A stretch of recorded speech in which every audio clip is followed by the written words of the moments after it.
हम लिखे हुए हैं इसको आपको याद रखना बहुत जरूरी है। ऐसे आपको ये कंपटीशन एग्जाम में भी पूछता है। तो इधर हम पदार्थ या माध्यम लिख दिए, इधर अपवर्तनांक लिख दिए। आपको समझना पूछेगा हवा का अपवर्तनांक कितना होता है। तो हवा का अपवर्तनांक जो होता है वह कितना होता है 1.0003 आपको याद रखना। इसी तरह से पूछ देगा आपको बर्फ में, बर्फ का अपवर्तनांक कितना होता है तो याद रखना है 1.31। इसी तरह से पानी का अपवर्तनांक पूछेगा, पानी का अपवर्तनांक कितना होता है 1.33 आपको याद रखना। इसी तरह से एल्कोहल है, एल्कोहल का कितना होता है 1.36 होता है, आपको याद रखना। इसी तरह से किरोसिन दिया, किरोसिन में भी पूछता है, किरोसिन का भी याद रखना।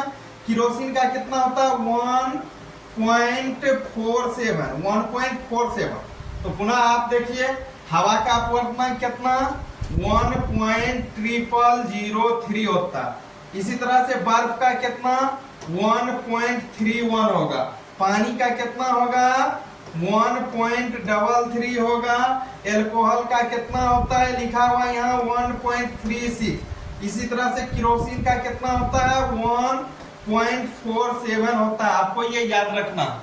अगर आपको इतना याद है तो 1 नंबर मिल जाएगा। थोड़ा सा आगे और बढ़ते हैं हम अभी, तो आप ध्यान दीजिए।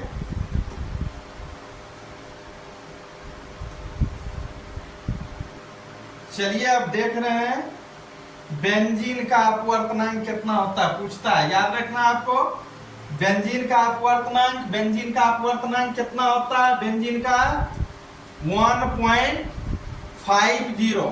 फिर क्राउन कांच का पूछेगा, क्राउन कांच का कितना होता है 1.52 याद रखना।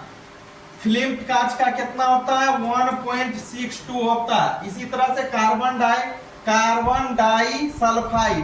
डाइसल्फाइड का कितना होता है 1.36 अपवर्तनांक होता है। हीरे का अपवर्तनांक, ये क्वेश्चन भी पूछा जाता है 10th क्लास में कि हीरे का अपवर्तनांक इतना होता है, इस कथन का क्या अभिप्राय। तो हीरे का अपवर्तनांक कितना होता है 2.42 होता है, ये सबको याद होगा। फिर आगे देखिए तारपीन का तेल, तारपीन का तेल का कितना होता है 1.47। संगलीट क्वार्टर्ज का कितना होता है 1.46। खनिज नमक का कितना होता है अपवर्तनांक 1.54। फिर इसी तरह से दिया रूबी, रूबी का अपवर्तनांक कितना होता है 1.71 होता है। फिर इसी तरह से आपका क्या है नीलम है, नीलम का कितना होता है 1.77 यानी कि 77।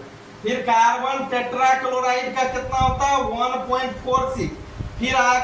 फिर आगे दिया हुआ है कार्बन टेट्राक्लोराइड 1.46 होता है इसका अपवर्तनांक। फिर दिया कार्बन डाइऑक्साइड, कार्बन डाइऑक्साइड का कितना होता है 1.00045 होता है।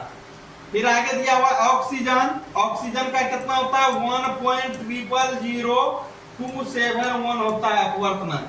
ये एक साइड पदार्थ है या माध्यम है, एक साइड आपका अपवर्तनांक है। तो आप इसको जरूर याद कीजिए। 1 से 2 नंबर का क्वेश्चन पूछ देगा आपको, 1 से 2 नंबर का 10th क्लास में पूछ देगा ऑब्जेक्टिव में। तो आप अपना